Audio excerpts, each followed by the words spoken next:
here. All right. And so I guess we're live on our show. I guess Are we? We'll see. Last time we weren't for a good 20 minutes. I did a test run a couple days ago, and it worked. So I'm guessing that this will work. Hopefully the questions start flying soon, and we know we are actually, in fact, live. Fortunately, there is a lot going on. True. Relatively speaking. Yeah. I mean, not just Jags or NFL, but kind of just all around. But before we jump into that, Joey, how's it going? It's going good, man. Just got back from vacation.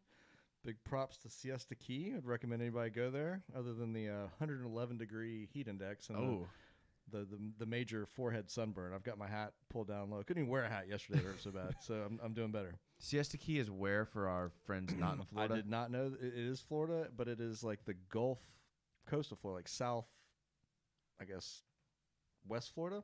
Okay. Sarasota area. Okay. It's awesome, man.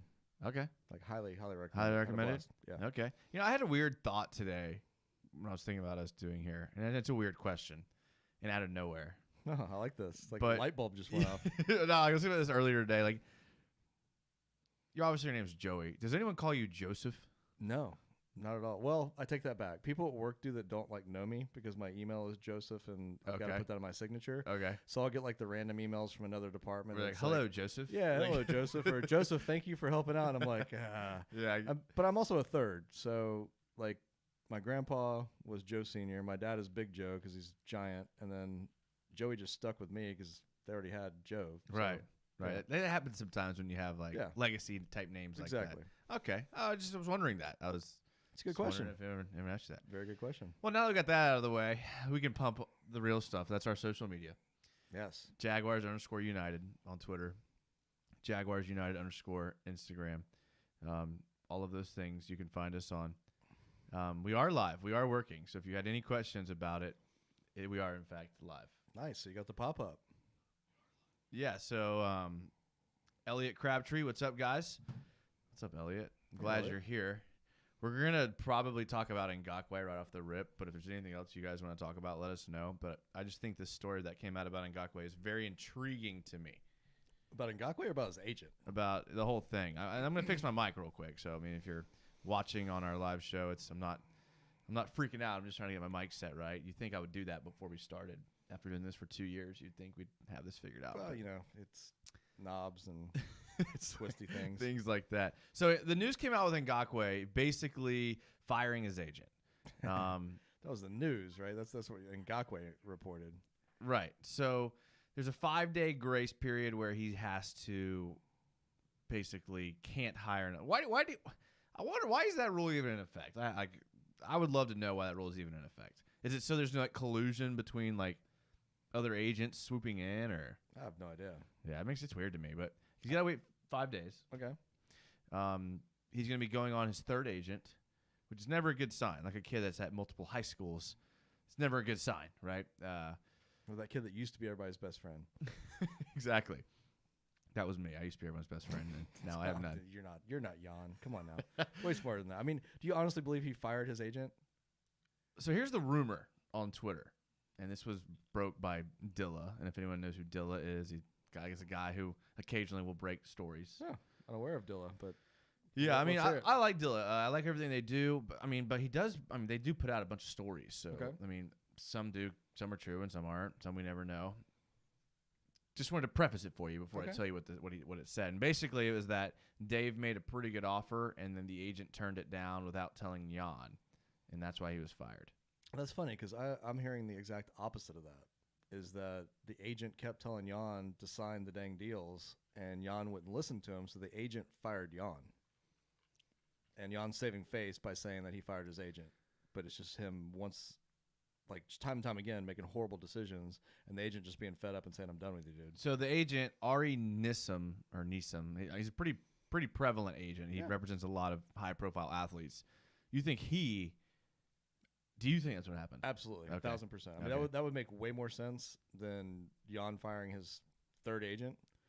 I mean, none of the decisions made sense whatsoever. There would be no benefit to an agent doing what has been going on at all. He makes no money with that. That's a good point. I never thought about that. If Ngakoue holds out, then agent gets 0. The agent, if he gets, I guess whatever his annual whatever is, but he doesn't get the 10% of that $20 million that he get if he signed the tender. So that's a good point. That's a good point. I never really thought of it from that point of view. I'm just gonna follow the money. Yeah.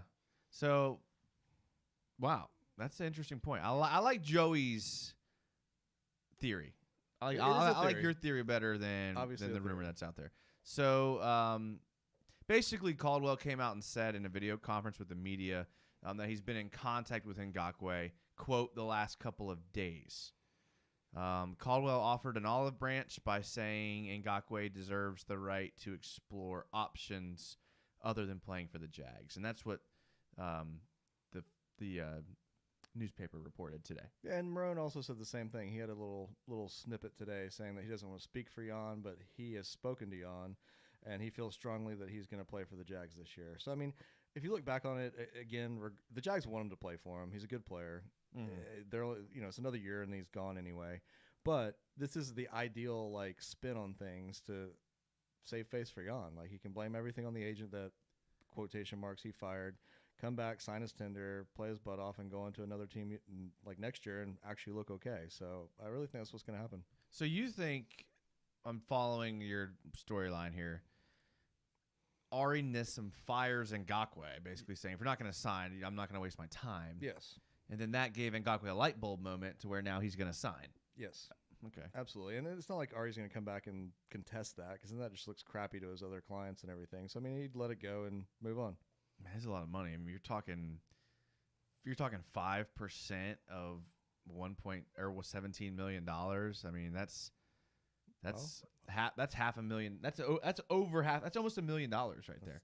A lot of. It's almost $1 million in commission that he would be losing. That'd be a chunk of change. So we'll see. I mean, I hope that's the case, honestly, because I want him to play. Yeah. At this point. Elliot Crabtree says Jags just signed defensive lineman Josh Morrow. I'm glad you brought that up. Of course you are. Because there is some additions to the team. Yeah. We signed, a DB as well, didn't we? Yeah, but before we jump into there, I want to close the book on this, and I want the YouTube live audience to jump in as well on this. Before we close the book on Ngakoue, the fan base is kind of expressed that they may be over him, and they're just trying to trade anything they can get, cut bait, whatever they can do. But obviously, him coming back and playing on the franchise tender is the best case scenario for everyone involved, right? At this point, absolutely, because he's not getting traded. I mean, we're not getting anything for him that we want right now, so why not have him play? Yeah, I mean, I'm just thinking his other options. His other options would be to sit out this year, and then the Jags aren't going to franchise tag him again. No. I mean, they're going to trade him for a fifth or a fourth, whatever they can get for him at that point. Third, I guess, would be best case scenario. But he's going to get so much less money if that happens. I mean, he can't be that dumb. I mean, what's the max he's made? $2-3 million at this point? I think he's just made barely $2 million. So you're going to turn down 17 to make maybe 12 next year and sit out a year? I mean, yeah. I mean, he hasn't tweeted anything in a week, so that's a good sign, I think, if you're a Jags fan. Great sign. Maybe he lost his phone and maybe his agent stole his phone on the way out. It's very possible. His agent gave him the phone because he couldn't afford it. Maybe he threw the phone at the agent. You're fired. But 37.5 sacks, 42 tackles for losses, 14 forced fumbles in his career with the Jags, not to mention 2 interceptions. I mean, those numbers by themselves make you think that he's a no-brainer. We should have him back. But if you look at his play the last couple of years, it hasn't really reflected those stat lines. So it's an interesting situation. We haven't been a part of a situation like this in a while with a player. I mean, I think Maurice Jones-Drew was the last guy that sat out, and both sides had points there, I think. Yeah. And it worked out, I guess, for both. Didn't work out for us. He's doing good now, though. Yeah, I mean, I think he's got the free pass to every buffet on the planet before COVID. Have you seen him lately? Yeah. I mean, he was always thick, but he's thick. Not a very big guy. No, so, I mean, he's square. There's really nowhere for weight to go besides out. Yeah, so it's pretty impressive. Yeah. Elliot weighs in on Ngakoue and says, I think Ngakoue is taking a hiatus from Twitter. Oh, good. He probably should. That's a good thing. I think I should, too. Me too. I'm just addicted to it. Oh, man. man. Okay, so I like we brought up the additions of Josh Morrow. Josh Morrow is a 6'6", 290-pound undrafted player in 2014. He's a D-end. He went to Stanford. He's played for Steelers, Cardinals, Giants, Raiders, and now the Jags. What year was he drafted? Or undrafted? Yeah, 2014. Whoa. Yeah. He only has 3 sacks in his career and 121 tackles. I'm also not worried about sacks at this point. I want somebody who can stop the run. Yeah, I mean I'm going to talk about that in a little bit because I think that is interesting to look at how the run defense has been addressed. But let's look at the other additions that the Jags have made in the last week or so. And can we just call them all Joe Schmo? Because I don't know any of their names, but I'm guessing that's probably the closest thing possible. I at least have them on a list here, so we can at least look at them. Which is impressive. We also signed Adam Goetsis, Aaron Lynch, Dwan Smoot. We didn't sign him, but like they all play the same position as Josh Moreau. So that's like 4 or 5 guys that are kind of all meh that play D end. I mean, there's not any preseason. So I mean, are those practice squad guys? I think they make the team. Somebody comes down with the Rona. I mean, yeah. I mean, and they're all just like middle of the road guys. Smoot, that like, Smoot's scary. Like, yeah, I like him. He's all right. But he's okay. Guys, I have no idea. No idea. They signed Tremaine Brock, and this might have been a guy that they might think might play. I don't know. He's 6 foot 188, undrafted in 2010, so it was his 10th year in the league. Or his 7th NFL team he's played for. Most notably, he's known for playing with the 49ers. And he played about 10 to 12 games in 2017 and 2018. So that's probably what we can expect out of him this year. And this is the defensive back. He's a defensive back, yes. How many sacks has he had in 10 years? Interceptions. Interceptions. Well, he had a good run there with the 49ers. So when he was there, he had a pretty good. But luckily, the internet is very accessible to us, and we can look at career interceptions if we look down at his stats, and that would be 11. 11 career interceptions. Hey, an interception per year almost. I mean, that's something. And he even has a defensive touchdown. 1 in 10 years. I mean, 55 pass deflections, 2 forced fumbles, and 262 tackles. No way he doesn't get snaps this year. Well, if you think about the DB room, at the cornerback position specifically, you got to think that C.J. Henderson's playing every snap he's available. Of course. To play. You got to think that Hayden is going to play every snap he's available. Trey Herndon will play every snap he's available. Outside of those 3, you get into like Josiah Scott. I think they're going to work him in.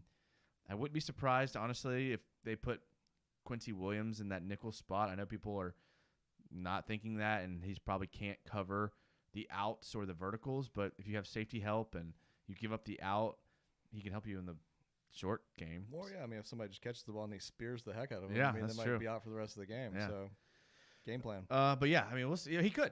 I mean, he's definitely a guy that'll play. And then just to round out the other guys that we've added, I mean, Carl Davis, we signed him. He's a Baltimore draft player. He drafted in Baltimore in 2015, 3rd-round pick out of Iowa, 6'5", 320. Interesting, though, he's been signed and cut by the Jags a couple times in the last 6 months, and he's suspended for the first 4 games of the year for violating the team's the league's substance abuse policy. Also, another little-known fact about him is he sold the most cars at Baltimore Ford Lincoln in 2017. It was only a 6-month run before he came back, but stellar used car salesman. He actually hasn't done anything in the league since 2017. So I wouldn't expect much out of Carl Davis. But, hey. Nor I. At least they didn't sit around and play a bunch of undrafted rookies like they have in the past. True. At least they went out and got guys that have played before in the league. Hey, and if you've been in the league for 10 years solid, I mean, you got something. Yeah. I mean, you don't stick around that long unless you got some game. So, whatever. Nate asks, how do you feel about Raquel Armstead getting more snaps? I'd like to see it. I mean, I think he's got some ability. He didn't get a lot of chance last year, right? I mean, well, he was hurt a little bit, and Fournette was the cowbell of the team. But if I remember correctly, I don't remember Raquel Armstead having that great of a year. No, he didn't do much of anything. Yeah, and I don't think even when he was in, like I know he played a little bit at the end of the season, like the last 2 weeks of the season, but I don't remember him like even. I mean, he was okay.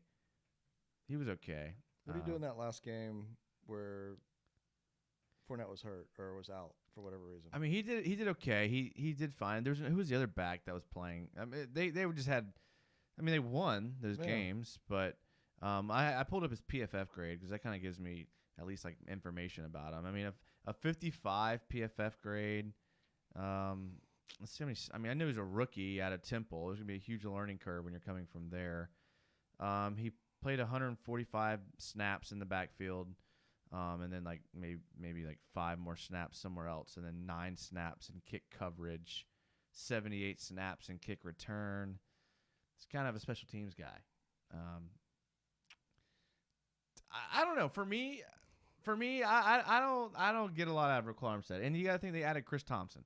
Yeah, Chris Thompson is a pretty decent, but he's back. not going to be playing special teams, so that's this guy's role. And if one of them, yeah, hurt, he's a special teams guy. Yeah, he is. Makes sense. But snaps on offense. Look, I'm all about it. I mean, when I cut up film on Rick Armstead last year when we drafted him, and his ability to pass block was really, really good. I mean, he might be a better pass blocker than Fournette. Good receiving back, but man, Chris Thompson. Unless there's an injury to Fournette or Chris Thompson, I don't really see Raquel Armstead getting more snaps than he had last year, which may be okay because running backs have weird careers in the NFL. And look at Raheem Mostert or whatever from the 49ers. I mean, he's been in the league for a while. Kind of same situation as Raquel Armstead, and then he just pops off. Yeah. So you never know. You never know in the NFL. Raquel Armstead is still on the COVID list. Like, why? Well, he may still have COVID. I hope if not. he keeps popping positive tests. I mean, that's probably what that means. Yeah. Elliot says, congrats on almost getting to 1K subscribers. Almost. I thought we were there. We're almost there. Did we lose some? Subscribers on YouTube, we're almost there. So not like viewers. Yeah, no, not viewers. No, Not actual subscribers. I guess if you're at 1K subscribers, you can get monetary supplication for your videos. Well, how many are we off? I mean, I can start paying some people off on the side just to click that button. I don't think we can get like money though, because most of the videos that we make that get the most views, I use like NFL footage. So I thought they booted those off. How did you? No, they don't boot them. No, they don't boot them. They just before. don't let you make money. Oh, that was the live. Yeah, you can't play them live. But that's like doing clips of like NFL games, they have weird rules, like monetary rules with that. Which copyright infringement. Yeah, I mean, we're not here for the money. No, if we were here for the money, we would have quit. We need to fire our agent. Is what we need to do. Fire our agent right now. We need to fire our agent and get We'd be them well on over board 1,000 at that point. Yeah. Again, we appreciate you guys being on the show with us. If you're listening to the podcast later, make sure to check us out on YouTube. We do our shows live. Usually they're Mondays, but this week we did Tuesdays. Yeah, it's my fault. That's how it goes. Traveling back from vacay. It's fine, and I think people are cool with that. I would hope so. So make sure to check us out there. We also have a website where we have some apparel. I'm wearing one of our Jags United shirts. You can't really see because the mic is in the way. But all we sell is schmedium, right? This is a large, and this is usually how larges fit me. So if you're thinking, it's a large with small arm. If you're thinking like, how does the shirt fit? It's a typical a large because this is how larges fit me. They're a little snug around the biceps. Okay, that's the way that's the way that it goes sometimes. Some of the traps, a little tight up there. a little tight up at the shoulders, but that's all right. That's okay. But yeah, make sure to do that. We got a lot of stuff. We got a lot more stuff coming out when the Jag season actually starts. We're hoping, anyways. Yeah. Praying for that. Nate, Jags always target Florida players in the draft. Which ones would be good fits next year? Ooh. Now that's a question that's going to require a lot of research. We can't be talking draft talk. Season hasn't even started yet, but.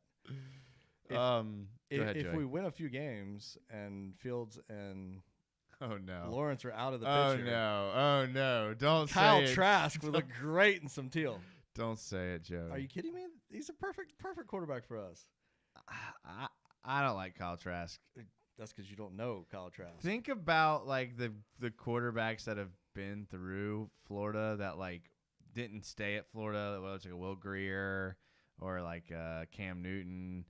Like, where does Kyle Trask fit in a list like that? I think you put him right before Rex Grossman. Okay. And right after Tim Tebow. Okay. That's blasphemous. I hope no Florida fans hear you ever say that. Two of the greatest Florida quarterbacks of all time. I'm not saying college. I'm talking about pro capabilities. College career, not even close. But that's what we're talking about. We're talking about him being a Jaguar. And so I guess, Kyle Trask. Yikes. Thank you. I agree with that, Jonas, 100%. But, I mean, I don't know if you mean like players from the University of Florida or players from the state of Florida. I'm guessing you mean players from University of Florida because of the players we've drafted. Certainly. However, why not just jump into what Walter Football has the 2021 mock draft? Sure. Number 1 overall pick, Jacksonville Jaguars taking Trevor Lawrence. Of course. And again, that's why I said if we don't win more than 2 or 3 games and we don't get Fields or Lawrence, we're not taking a Gator. If we get the first pick overall, that means our season was horrible. Absolutely. So here's my ideal scenario. To get Trevor Lawrence. This would be the only way I would want Trevor Lawrence, okay? The only way? This is the only way I'd want Trevor Lawrence. NFL cancels its season. They run a Madden season simulator, and whoever finishes in that gets the pick. So we don't have to go through the misery. We don't have to go through losing. Jaguars get the first overall pick, and they get Trevor Lawrence. I'm cool with that. That'd be the greatest thing ever. I'm cool with that. I have to agree. All right, so Trevor Lawrence, obviously. But then Walter Football has us coming back and picking I saw it a second ago. Number 8. Okay, I'm guessing that's the pick from the Rams that we got in exchange for Jalen Ramsey. And they have us taking Jalen Mayfield, offensive tackle out of Michigan. Okay. That sounds good. That seals up the left tackle. Jalen Mayfield did a great job against Chase Young in 2019, which is good. Plus, he'll have all year to rest since Michigan's not playing football this year. I was about to say, here's the issue is Jalen Mayfield may have to transfer and play for an SEC or an ACC school if he wants to get in. And there's rumors that Michigan hit up the SEC, and they were like, look, we got to play games. There's too much money. Look, Michigan and Ohio State, God, they're bringing so much money playing football. Dude, Penn State, too. The TV deals alone. Yeah. The TV deals. How could you cancel football? Baffling. For anybody who wasn't following today, the Pac-10 and the Pac-12 and the Big Ten both said they're not playing fall football. Canceled. Outright canceled. They'll try in the spring. So you're talking about Michigan, Iowa, Penn State, Ohio State. Big dogs. Major. Teams that contend for the playoffs every year for a championship. With nobody playing. If you're Justin Fields, you're number 2 overall anyway. Who gives a crap? Like, all right, I'm not going to play. But there's tons of players that at this point are either going to consider going to ACC or SEC schools where they are playing, or potentially those whole teams moving to those conferences. It's just up in the air. It's crazy town. If you're a college football fan in the South, you have deep roots in God knows where. Miami, Florida State, doesn't matter. Arkansas, Alabama. If you're a college football fan in the North, then you grew up rooting for either Ohio State, Michigan, or Penn State. Pretty much. If you're in this North, Central, or East Coast, which is where most people live. Those are the teams. Those were the teams you rooted for. Yeah. And they have massive fan bases. Massive fan bases. How could you throw away a TV deal like that? Put the suckers on TV. Put them in a campus bubble to where they never leave. Food's catered. Workouts catered. They never leave. All those guys live in the same bubble. That alone would be worth the millions of dollars in TV deals. My mind is blown on what they're doing. It doesn't make any sense. The explanation is, they're saying it's for the players, their safety. Players want to play. Look at Trevor Lawrence and what he put out there. Made a ton of sense. The players are safer, the majority of them, in the somewhat bubble of having the best medical facilities possible, the best food possible, constant watching over them and keeping them safe than going home and doing God knows what with who knows what, who isn't protecting themselves. So Trevor Lawrence nailed it with that. Justin Fields, they've all said stuff like, yeah, if you're one of them, they've got it made. It doesn't really matter what happens with them. But if you're that sophomore wide receiver who's a 4-star and really hasn't shown out yet or gotten the chance to show out yet, you're talking about millions and millions of dollars that are potentially taken away from that kid. Look at Joe Burrow last year. Yeah. What if Joe Burrow did not have last year's season? He's a 5th round pick, maybe? Yeah. Instead, he is set for life. Yeah, and a lot of guys like that. Yeah, year after year, you see that happen. So they're not doing it for the players. The players want to play. They're doing it to cover their butts. They don't want to get sued from somebody getting sick and dying on the playing field, just like heat stroke during, two-a-days and stuff like that. It's bound to happen. I mean, somebody's going to get sick, bad outcome, and they don't want the school to get sued. Bottom line. Jonas Gesner, I expect more in a comment from a computer programmer like yourself, so I'm a little disappointed there. Elliot Crabtree, the Jags have also waived C.J. Board. I'm pretty sad about that one. I'm a C.J. Board guy, but I have faith that they're going to re-sign him later in the season. He's one of those guys. Honestly, I feel like maybe I'm not listening to enough football talk or reading enough articles, because there are more players this year that I have absolutely no clue who they are, more or less what position they play, than ever in Jaguar history. Yeah, I think you're right. It's definitely been a turnstile, mainly because of the injuries. I mean, the injuries have been pretty ridiculous the last 2 years as far as like how many guys have gotten hurt. But the Jags are going to have to move forward with the receiving core they have. C.J. Board's a guy that's like I think he had like 10 receptions last season, but he came in and played the last like 6 games of the year and like actually like looked better than a lot of the guys that we were counting on last year. So C.J. Board, don't give up. Don't give up, C.J. Board. I think you have a bright future in the NFL. If you're listening, C.J. Or he should have opted out and made his $400,000 and dipped. I wonder what the rule is for that. If you opt out, can you opt out before you're being cut? No. Opt out. That passed last Thursday. Oh, that was the end of the opt out period. But if you had before that, yeah, you would have made whatever you were due to make that year. So. Well, he's dumb. Yep, he's dumb. Mason says C.J. Board only had 2 catches for 31 yards. Okay, I was off. It might have been 10 snaps. Instead of 10 receptions, it might have been 10 snaps if that's the case. 80% off. Yeah, I'm pretty far off there. Let's see here. We have, do you expect Ronald Harrison to get a new contract after this upcoming season? If he plays anything like he did last year, I would. Yeah, he took a little bit of a step back last season, to be fair. I mean, I don't know. He might be one of those guys that his new contract looks a little bit like 3 years, $25 million. Yeah, easily. Yeah, and for a young guy, he'd take that and run. Heck, man. Yeah, and I think that works out well for both parties. I mean, he did come out as a junior, and he's gotten better every year. I like Ronnie Harrison, but he's got to be able to show that he can take the next step, because if he can't, then he's on the same level as any of these veteran safeties that you can bring in on a dime, So, big year for him, in my opinion. Nate, elite play strength run stoppers like Devon Hamilton translate very well to the league immediately. Yeah, I think you're right. I mean, you can't teach big is a very common coach saying. Can't teach big. You can't teach a guy like Calais Campbell to be 6'8", 320, whatever he is. It's not like you can't coach speed. Right, can't coach speed, can't teach big. I think that goes both ways. Devon Hamilton is a guy that, I mean, yeah, we cut up some film on Devon Hamilton. He's a guy that can hold his ground, but again, I mean, is that going to translate immediately? Like, I think as he gets stronger, I mean, it's different when you're going up against an NFL offensive line, but Nate is saying that it holds up well. So, Nate, we're going to hold you to it.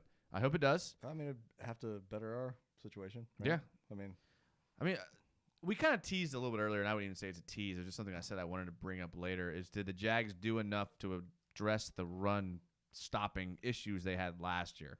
Because if you think about it, they brought in Schobert. I mean, we're starting with him because he's the highest-paid free agent. Brought in Schobert, not really known as a run-stopping guy, more of a coverage guy.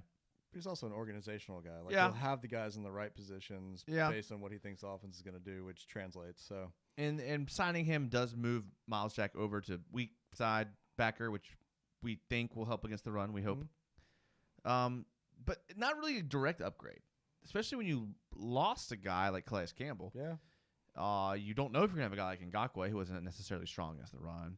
You bring in Devon Hamilton, who I think he's good. I'm with Nate. I think he's good, but at the same time, I don't think this year is going to be the year that he really pops off as a run stopper. Shaq Quarterman from Miami is a guy that I could see contributing immediately. Not on third down, not on obvious passing downs. Although Shaq Quarterman is the type of guy that I think may surprise people on his ability to kind of play against the pass. He's got good instincts. He's like an all-around like football player. Yeah. Like when he's not like great at anything, but he's pretty good at a lot of stuff. Yeah, I mean, he's really good against the run. I mean, he was really good against the run in college. And if people are looking for like a Paul Posluszny type guy, Shaq Quarterman's the closest thing to that. Plus his name's Shaq. Yeah, that's a sweet name. And he's from Jacksonville. He went to Oakleaf. He did. So we always like local products here. I actually do have something to drop in on this. Oh, which is crazy, I know. Let's hear it. I heard this today, and you've been saying this. I'm giving you some credit here. You've been saying this. Nice. And once again, this is another player that I think the franchise is just like way too high on, letting him stick around way too long. But Taven Bryan, again, got accolades today and I think yesterday about how well he's been defending the run and working on that part of his game. Yeah, well, we were talking about this earlier in the week about Taven Bryan, and I brought up this point. He was drafted in what 2018? Yeah, 2018. He was drafted in 2018, or no 2018.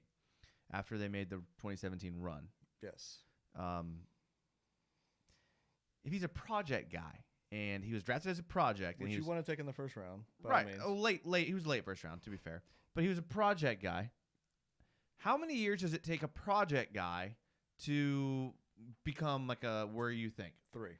So what year are we in now? We're in year 3. We're in year 3. I get it. So I'm not saying that Taven's going to be like the answer or he's even going to improve. I am just saying that like logically, I'm a very analytical thinker. If you draft a project guy, that means you think he might take more than 2 years. And everything the staff is saying, the Jaguar staff, is that they are banking on that being a large piece of the fix. And it seems like he's got better last year throughout the season. He did towards the end of the year. Yeah, it seems like he's got better. I mean, the level of competition definitely dropped off when they started playing teams that were trying to lose and things like that. Can you imagine, though, if he just became a run-stopping beast this year? Look, he's like a project. Bryan stuck him at the. I mean, it'd be like, what? If I'm the GM and my scout comes to me and says he's a project, I'm thinking, okay, at least 3 years. We're year 3. He fits the mold. Let's see what happens. Has such low football IQ of just where to be is the problem. Jags fans are notorious for throwing the baby out with the bathwater. And I'm with it. All right, Jokel. I mean, come on, man. I'm with it. I get it, but I'm just saying, like, let's just wait and see. Let's just take a deep breath. I was saying it as a positive, so I'll leave it as a positive. Okay. All right. Let's hit some of these YouTube comments. And again, join the conversation on YouTube. We love hearing you guys' conversation. If you're watching, we have a bunch of viewers in here. And throw in something to comment or something. We'd love to hear what you have to say. I mean, this show's about you guys. Anything. We love it. It's about you. I mean, we want your voice to be heard. If you send us stuff on Twitter, we usually retweet it. Send stuff on Instagram. I'm still trying to figure out Instagram. I'm kind of old. I'm sorry. We'll do. I mean, this is about y'all. So send us your stuff, and we'll let y'all know what's going on and get your voice out there. Elliot, we love Elliot. Been very active tonight. Ronald Harrison will have a Pro Bowl season this year. Wow. Bold, but I like it. I do. CJ Bordelon has 2 catches. Yeah, we know. Sorry. Okay. Tyler Eifert over under 500 yards. Oof. I like that question. Over for sure. What do you have? 600 last year? Yeah. But it snapped and 400. I think he had about 500 snaps as well. Yeah. Absolutely, I think he does. I bring this up every time, and I have to because every time I bring it up to a Jags fan that doesn't listen to our show, they're always like, "Oh my God, I did not know that." Jags fans that listen to our show know this. Sure, they should. Tyler Eifert was a tight end 2 at Cincinnati. Yes. He was not the number 1 tight end on the depth chart. On a pitch count. There was a tight end that played more snaps, and not because of injury, because he was better. Tyler Eifert actually had his healthiest. Well, it was that they didn't want him to get injured. I don't know if that's true. I think it was. I don't think that's true. All right. Tyler Eifert had the healthiest year of his career last year. Played in every game. Isn't there a Gruden-Eifert tie-in, though? There is. Okay. It's Cincinnati when Gruden that's what was we're offensive banking coordinator. on, though, is the fact that he's going to mesh with his system and more than 500 yards. Man, I hope so. But will he be tied in to James O'Shaughnessy? It depends on how healthy he is. Who knows? They've said absolutely zero about that. They're both injured, which doesn't hurt the cause. Yeah, but I mean, really, how much have you heard about his knee? His knee, right? Yeah. I mean, I heard that he's doing better. I don't know. Better than what? Better than in a wheelchair? I mean, literally, they have not talked about that. Which, I mean, they usually don't. I mean, they don't want to tip their hand on that stuff. But I hope O'Shaughnessy's. And if Shaughnessy's healthy, yeah, I think he's tight end 1 for sure. And Eifert, I mean, if you think to what happened in Cincinnati, he never lined up on the line of scrimmage. Or, I'm sorry, on the end line. He never lined up next to, like, the tackles. He was always, like, off the line. He was always in stand-up running routes. And they very rarely had him in on run plays. Rarely, if at all. So fragile. Something to think about for Jags fans expecting. But he was a red zone threat. Line him up in the red zone, throw him a jump ball, really good in the middle of the field. He can take a hit and still catch the ball. So maybe the over-under on 5 TDs would be a better thing than 500 yards. I think so. Okay. And I honestly do. And I'd take that just as well, if not more. For sure. Austin Marshall says, I feel good about the team this year. Oh. I do too. And I catch a lot of crap for feeling good about the team this year. I feel better about this team than I did last year. Heck yes. Hey, I feel good about the team every year until this year. I'm not getting burned again, man. Last year, prove it to me. Last year was the most confident I've almost ever been outside of the Gus Bradley era that our team was going to be bad. That was the most confident I've ever been. Well, I mean, I wanted to hold on to the hope that Jalen Ramsey was going to do something and that A.J. Boye would bounce back and that Ngakoue would have a season like he did the year before in 2017. But in 2019, the team was – 2018, the team was pretty bad. And we were blaming it all on injuries, and then we got injured again last year. So we convinced ourselves that injuries were the issues. Well, when your new franchise quarterback you spend a boatload of money on goes down 3 plays into the first game, I mean, come on. That's a good point. Elliot says Jags missed out on 2 MVP quarterbacks, 2017 Mahomes and 2018 Lamar Jackson. Don't forget Deshaun Watson. Deshaun Watson as well. You're speaking to the choir here. Right, and we always bring this up. We're fair here. We have podcasts. We've been doing this for 2 years almost. Yeah. We have podcasts to back us up. We will be completely honest and fair. None of us really talked about Patrick Mahomes. No, not at all. We didn't really. I didn't really beat that drum. I didn't know who the guy was. Yeah, I didn't beat that drum. I didn't see enough out of him at Texas Tech for me to warrant him being a guy. What I thought and knew that Lamar Jackson and Deshaun Watson were going to be. But we did beg the Jaguars to take Lamar Jackson and Deshaun Watson. We knew those 2 guys were going to be good, and we have podcasts Lots of podcasts to back that up. Bradley Rorick says, if Marrone survives after this season as the head coach, does he retain Todd Wash? What will Wash have to do to stay defensive coordinator?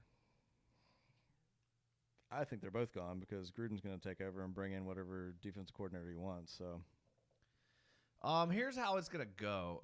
If Marrone is going to get fired, the team will probably show signs of being bad early in the season.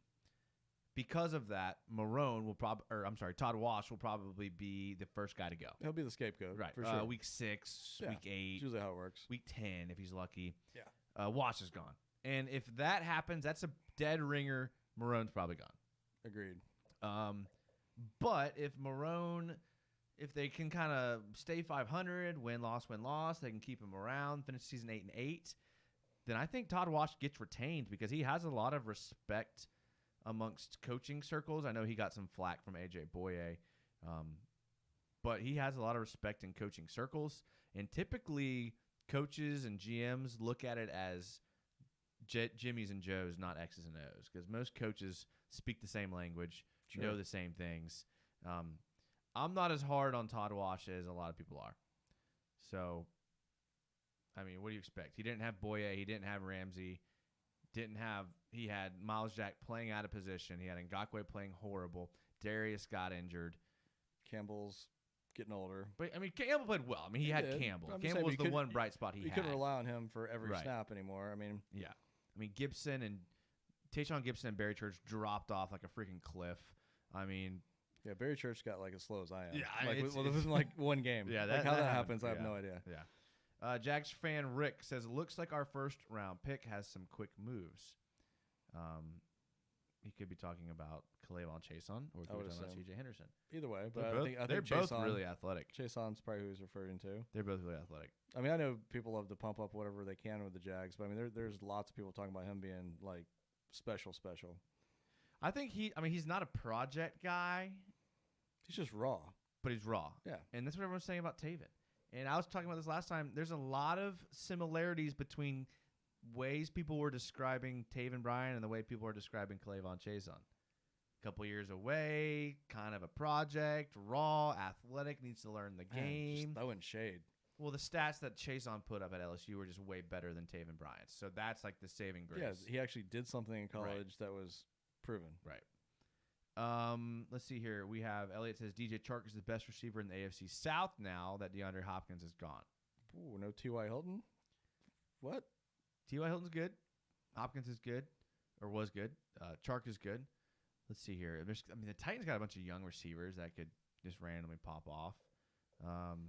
That's not as far-fetched no. as Harrison going to the Pro Bowl. Yeah, but I don't think the AFC South is known for its receivers, and they were when Hopkins was here. But, the Colts are known for their offensive line. The Titans are known for their running game. The Jags are known for their ability to never be good. Austin Marshall, I think 8-8 is a good year for us. What do you think? I think it's a great year. Oh, it's a banner year. It's a great year, and that's what I'm hoping for. And I know, and I think it's going to happen.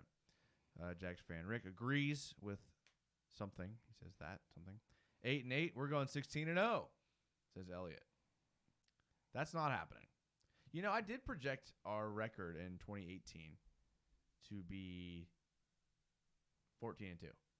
Yes, which I was going to bring up. High. I was going to bring that up when you said you knew that year was going to be bad. I had such a low after we lost to the Patriots that I rebounded with such a high and such expectations. Well, everybody thought that in 18. Yeah, they really did. Come on. Especially after the first 4 games. Remember when we thought that Bortles was good? Yeah, that December and then going 3-1, beating the Patriots the next year. We're like, yes, I was right. Yeah. Pro Bowl for Bortles. Yeah. Elliot, the most annoying fan bases in the AFC South: 1 Titans, 2 Texans, 3 Colts, and 4 Jags.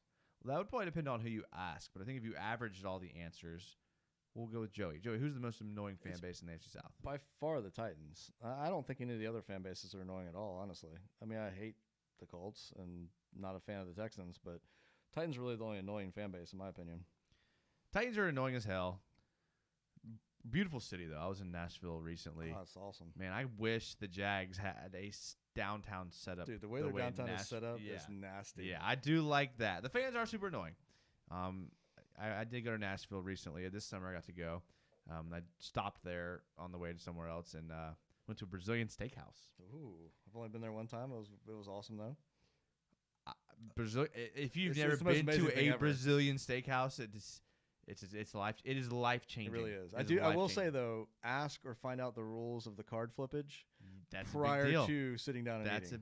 They explained it to me. They said turn it up red for meat and green for salad or appetizers. Oh, that was completely different than the one I was at. So we did appetizers for 10 minutes, and they just brought out stuff, and we killed appetizers. And after 10 minutes, we're ready for the meat.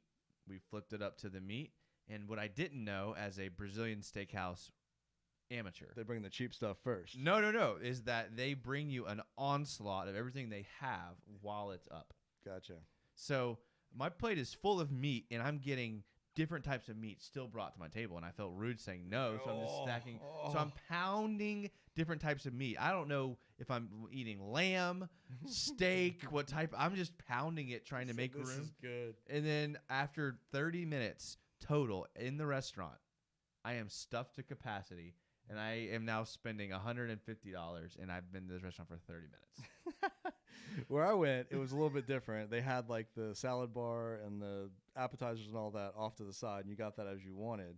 And the green and red was green if you want meat to keep coming, red if you want meat to stop. So, that's better. You do the green, then you stop. Your plate's full, you stop it. That's you eat, and then you pop the green again. Yeah. But still, you have the meat sweats. You've got to not eat all day. Like go at 3-4 o'clock, and just do your best. Yeah. It's really cool though. You're gonna have to go once to learn, and then you're gonna have to go twice to enjoy. I would agree. That's how it goes. Well, I think that's a great time to take a quick break, and this break is for the podcast. We got to put a little ad thing in there. Are we sponsored by a Brazilian steakhouse now? We're not. That's why I didn't mention a name. We just said generally Brazilian steakhouse. We're gonna take a quick break for the YouTube. It'll be like a minute, and then we're gonna pop back on. So we appreciate you guys that are here live with us. We got a really active live chat. So hang in there for 1 minute. We're going to use the bathroom, and then we're going to come back and close out the show with one final segment. So just sit tight, and we will be right back.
All right, and we are back to our live show. Thank you guys for hanging around.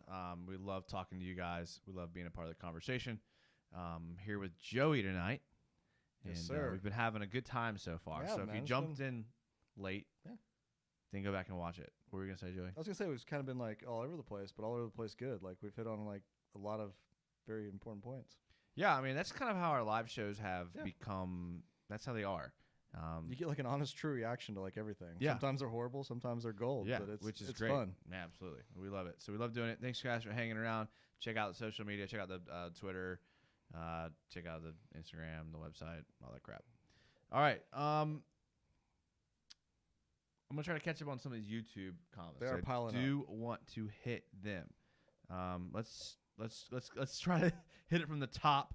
Can I pause it real quick? Because sure. you mentioned something at the end of the last one. Yeah, where whatever you want, Joey. One of our favorite, OG lifetime podcast fans from across the pond failed to get his question answered last week. He did. Mr. PJ. He did.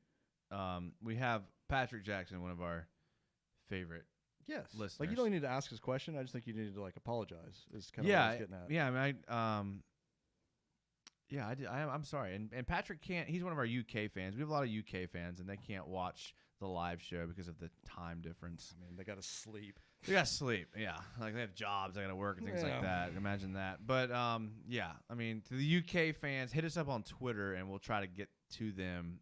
During the live show. That's all the best that we can do for you at this point. And also for those of you that are in the chat, if you haven't checked out the website yet, we get a lot of traffic on our website as far as reading our articles, and we are looking for some Jags writers. Now, let me just tell you what it realistically looks like if you think this is something that you might want to do. Is you have to write an article, you send it to our editor, and then the editor basically looks at it and sees if it's written well. I mean, he can clean up a couple things here and there. If it's a good article, we'll post it on our website, and then we will float you all ad revenue that comes in for the article. So absolutely. If you like to write and you want to start writing, or you want to keep writing, or maybe you used to write, hit us up on Twitter. You can direct message us. I can tell you where to send everything, and we will get you set up, and you can be publishing your own sports articles on a website that gets a lot of traffic. And you might end up making enough to buy a Starbucks coffee. You might get enough money to maybe buy lunch. If you're really our website's doing better than I thought. If you're doing really good. And judging by some of the context and grammar of the online messages, you want to tighten up just a tad when you send those over. Based on your YouTube comments, double check it. Reread it once you're done. Just kidding. All right. Nate says if Fitzpatrick with the Miami team can win some games, even against Week 17 Patriots, Minshew can improvise a few for us. And that's what I've been saying all year. I'm all about Minshew going out there, Fitzmagicking it up, and 6 touchdowns, 6 interceptions, and us losing every game by 4 points, but it being 34-30 or something like that. And we get Trevor Lawrence. That's my ideal season. Yeah, that would be ideal. It'd be fun. And he absolutely can. That's a great point. I mean, absolutely can. I think Minshew is too good of a quarterback to get us the first pick. And I think Minshew's better than Sam Darnold. I think he's better than Derek Carr. I think he's better than Mitch Trubisky. I think he's going to be better than Joe Burrow as far as the amount of wins that he gets next year. There's 0% chance the Jags are picking first. I'm sorry. I'm sorry. I know people want Trevor Lawrence. So you're saying 0% chance. It's totally like the Jags not to have an option at a franchise quarterback. You're right. It may have to be the dude from Dakota State, whoever, Trey Lance. It may have to be Trey Lance. It may have to be Justin Fields, who didn't play for an entire season. I don't know what to tell you. But if every other game Minshew is having a fourth quarter comeback potential win, there's no way we win 2 games. There's no way. Our kicker is too good. Our kicker is too good to be combined with Minshew's late game heroics to be the first team picking. Right. I'm sorry. If you don't think I'm right, you are entitled to your opinion. Some more Minshew love. I think this happened after our podcast last week, where he got off the COVID list, and during the press conference, we didn't talk about this, right? We didn't. Okay, no. So yeah. I got to throw this in there because it's freaking just why I want it to be him when I grow up. It's beautiful. They ask him, hey, did you test positive for COVID? And he's like, nah. COVID runs the other way when it sees me. I mean, come on, dude. Really? He's just awesome. Yeah, I love it. All right. I'm a big Minshew guy. I think everyone knows that. I don't want anybody to get the feeling that I am not a huge Minshew fan. I want him to be our franchise quarterback. I want him to just turn it on and be legit. The Minshew jersey is going to be replacing the Reddick jersey soon. I'm under a contract with the Reddick jersey. And that ends. And what I mean by that is I'm still fulfilling a bet. Still fulfilling a bet with the Reddick jersey. That's a serious bet. Hey, I take my bet seriously. But it will be replaced with a Minshew jersey very, very soon. All right. Who would you like our next head coach to be if Doug is out at the end of the season? OC from KC or Baltimore or Tampa. Isn't the OC at Tampa Byron Leftwich? Or is he still the quarterback's coach? He's the OC now. Yeah. I don't want Byron. No, I've had enough of Byron in my life. I'm good with Byron. Yeah, I've had enough. But, I mean, yeah, the Baltimore guy, absolutely. But he's not going anywhere. Baltimore doesn't let a guy like him go. That's why they're a great franchise. I mean, I think there's only so much you can do if you're a team trying to retain your offensive coordinator.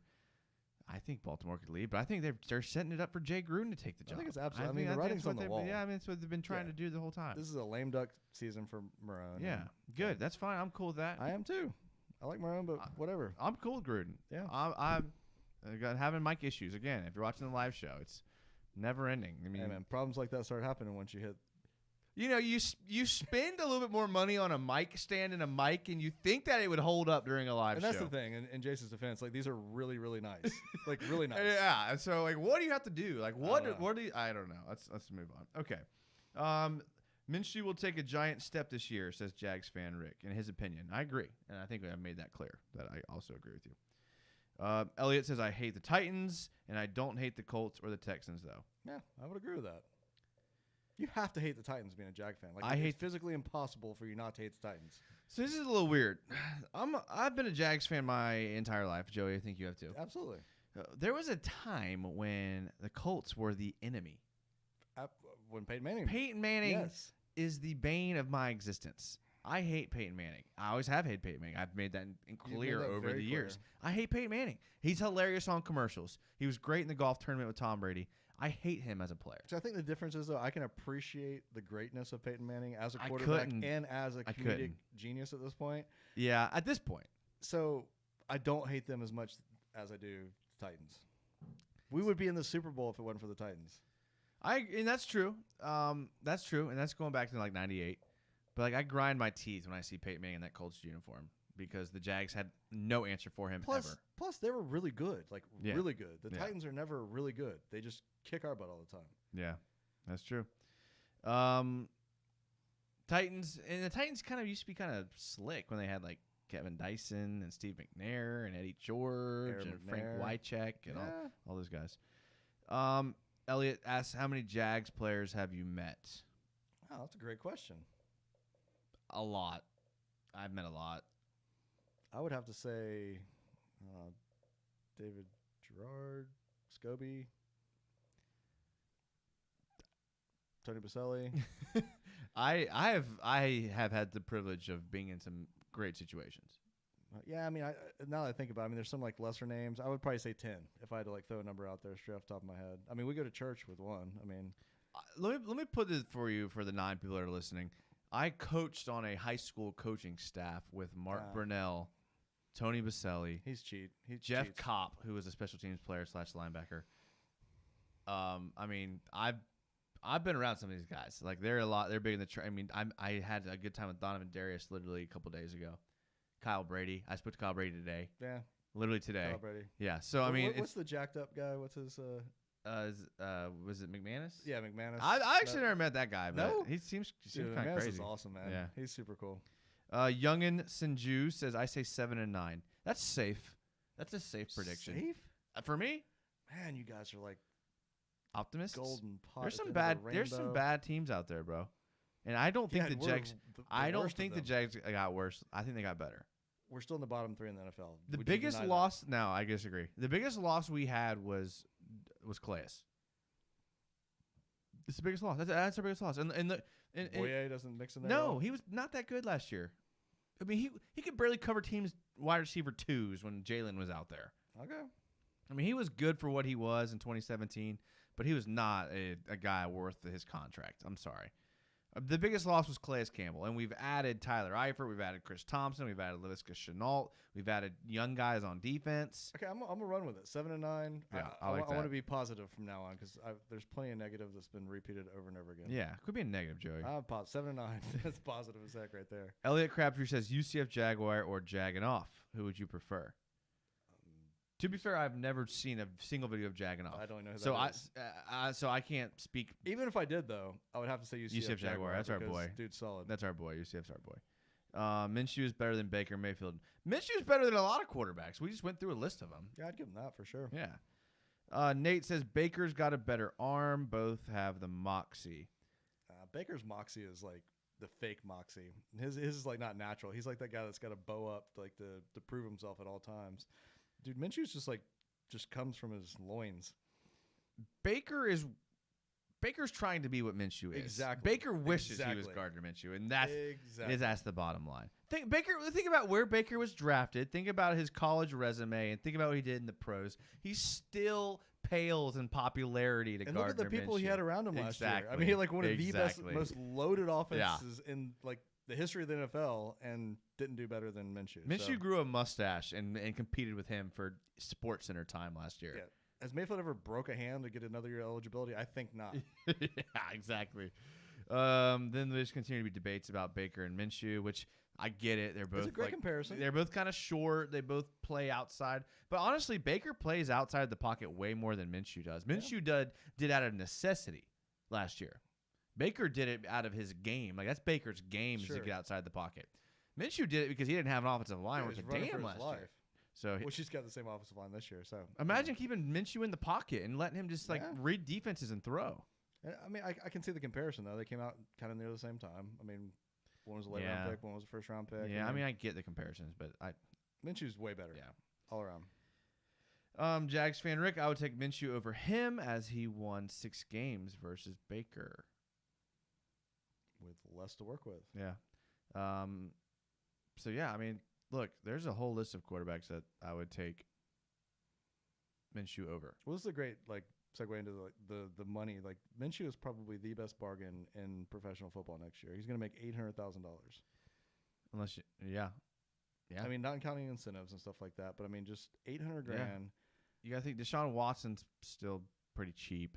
He is, but he's about to get paid. Lamar's still pretty cheap at the moment. They're all about to get paid like a ridiculous amount of money, though. Yeah. I mean, you look at Tannehill, $30 million versus our guy at $800.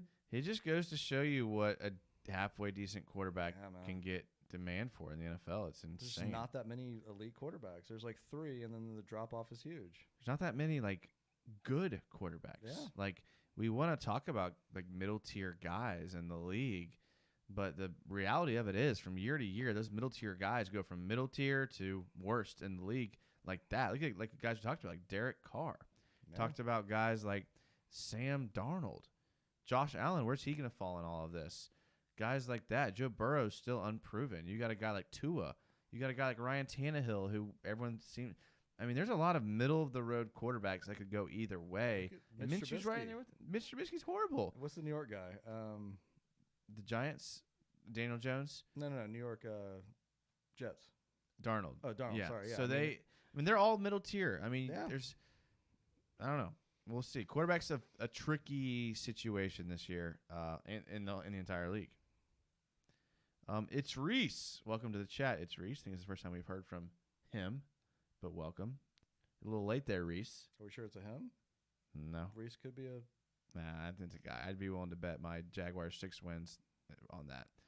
With the pandemic, I think our Jags are screwed for the draft, but I think our Jags will shock the world this year with the players on our roster. Fair enough. I mean, Jason agrees with you, so... Me and Reese are on the same page there. Is Reese one of your burner accounts? It'd be pretty impressive if I was able to comment on YouTube while talking, while looking at comments, but that would be I could do very it. Impressive. I agree. I mean, are you saying it'll screw our draft, meaning like we won't be able to play like a full amount of games? Because we were talking about it today. Like taking the Big Ten out kind of messes up the players. Like, does Justin Fields still go 2 if he doesn't play a single game next year? Yeah, I think so. Right? Because Bosa still got drafted and he barely played last year. He got drafted.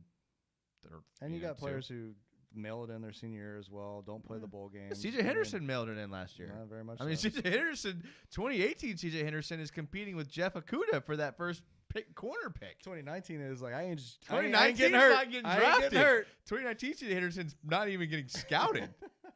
So, I mean, it's it is going to be weird. And this is going to put a lot of stress on scouts to have to look at film from the previous years. But we all can think of examples that come immediately to the top of our head of players who, from one year to the next, significantly increased or decreased their draft stock. I think he also could have been coming maybe on the fact like the salary cap's going to drop, which is going to affect a lot of teams, but not the Jags because we're going to be in the best position salary cap-wise at any team next year. Technically, the Colts will be. Well, but, I mean, come on. Out of 32 teams, we're right there, Jason, my lord. I'm just saying. I'm giving you the facts. Okay, we'll be in the second-best position. But that's true. Point being, that shouldn't affect us as much. But, I mean, who knows? I mean, there could be all kinds of other changes between now and then. I mean, obviously, it's been the craziest year in our history. So, who knows what's going to happen in the next 6 months to a year. Yeah, that's true. It's Reese says he's been working late. Dude, I respect the grind for sure. It's definitely your burner account. Charlie Boy says, "Hi guys, I am visiting Houston right now from Pensacola, Florida. Nice. PCB represent. And there was a Jan jersey for $25 at Ross. Sweet. Is it worth it? Will he play with everything going on?" I would totally grab that for $25. Dude, it would be hard for me to pass up on that for $25. I mean, if it's a legit jersey. Because, I mean, you could have some fun with it if not, for $25. So, yeah, you got to take that. Plus, Houston, man. I've heard Houston's awesome. It's one city I have not been to yet that I want to go to. Charlie, you could always buy the jersey and then, hang it on your wall, 15 years later when you're doing a podcast. Just be, ironic as heck. Yeah, you never know. Never been there. You never know what could happen in life, man. It's crazy. That jersey was well worn. You can tell by the looks of it. That was not just bought and hung up 10 years later. And sports are funny now. Jan, let's say he's disgruntled, leaves, has a decent 5 to 8 year career somewhere else, and he still has some left in the tank, and he's willing to take a decent discount. Jags fan would receive him with open arms. Look what we do with Tom Coughlin. Exactly. We had the shortest memory with Tom Coughlin when it came. Welcome back, buddy. You never know, man. And Ngakoue could be back here in 2026. Or he could go somewhere else and blow it up and be a Hall of Famer. And then you've got a piece of history. Yeah. History. The team that let the superstar get away. Exactly. Part of history. Good thing the Jags never do that. It's not very like us to do that. Ever. Please don't have Caldwell as a scout. He started off as a scout. That's how he got the gig. Caldwell has a good reputation. We talk about that all the time. He has a really good reputation amongst GM and coaching circles. So he does good contracts, man. I think his biggest, everybody makes mistakes. Everybody does that. We don't see the other people or care about the other people because we're not fans of their teams. I think his biggest weakness is he holds on to his decisions a little too long. I think that's kind of an ego thing. Yeah, I mean, can you blame him for sticking around while they basically demoted him for Tom Coughlin? No. Do you blame him at all for that? No. I think that showed some savvy on his part. He also took a hit to his reputation when the NFLPA basically said, don't come in under Coughlin. What a weird situation that the guy was demoted. Have you ever seen a situation in any industry, not just football, where a guy gets demoted and then re-promoted? It's rare. Very rare. And that's why. But I doubt he got demoted in pay. I bet it was just a demotion in scope of your job. But isn't that, when you're at that level, isn't that also bad? I don't know. Maybe not. When you're cashing those checks, man. That's true. That's a good point. I can't speak to that. I've never cashed a check like that, so I can't speak to that situation. But yeah, so we'll see. I mean, it's going to be an interesting year for the Jags. I'm excited to see what happens. We have a lot of time left to talk, and I can't wait for more news to come out about the Jags and get more into it. Do we have an official start date to the season right now? Is that even is that I think they're just planning on playing week 1 with no preseason. So that would be what? So September 9th, I think, or 13th, whatever that second Sunday is or whatever it is in September. That's a month from now. It's a month from now, yeah. And the Jags have their roster down to 80. Not a lot of expectations on this team. Most people are expecting them to be pretty bad. Hey, there's no pressure. That helps sometimes too. That does help. I mean, look, the 2017 team that came in and played well had 0 expectations on them. They kind of came out of nowhere. And look at the Miami team last year. I mean, a bunch of no-names that went out there and played their butts off for the opportunity to show themselves and won way too many games. I mean, we can get some of that magic with some actually more talented players, and anything's possible. That's going to be us. We are going to win too many games, and that will be the lasting resume motif for this 2020 Jags team. Is everyone's going to look back and they're going to say, "Damn, they won too many games." And on the flip side, The Patriots are going to have all their players go on the COVID list. And tank and the they season, are get going Trevor Lawrence, and win another freaking 8 Super Bowls out of the next 10. Yep, and they're only going to win enough games to get Trevor Lawrence. Go Jags. Well, any closing remarks, Joey? Anything you got left for the people? I mean, man. Thanks for hanging around. Thanks for the comments. Yeah, as always. We got some new guys showing up and posting tonight. Loving it. Really appreciate that. Loving it. Keep it coming. If you're listening to the podcast and you're wondering how you can be a part of our live shows, just subscribe to our YouTube channel. You'll get a notification every time we go live. We do a couple live shows a week. It's worth it. I'm telling you. We're the only show that gets the Jags fans actually involved. So even like radio included. I mean, everything. We answer more questions per hour than anybody in the industry. Absolutely. Like we say this every time, but the reason why we got into this industry was because there was such a glaring need for fan interaction and for the fans' voice to be heard with the Jaguars. Absolutely. So that's why we're here. We do it for y'all. Hit us up on Twitter. Hit us up on Instagram. Do whatever you want. Leave us a comment in YouTube if you want. Thumbs up really helps. Lets us know what you guys think. And we'd love to hear from you guys. You can send Jason pictures. He loves those. Yeah, keep them clean, though, because sometimes I check my phone at work, and you never know who's looking over my shoulder. Would hate for some of you crazies to send me something that would get me fired. That would suck. That would suck. But we appreciate you guys being here. Thank you so much. We will see you very, very soon.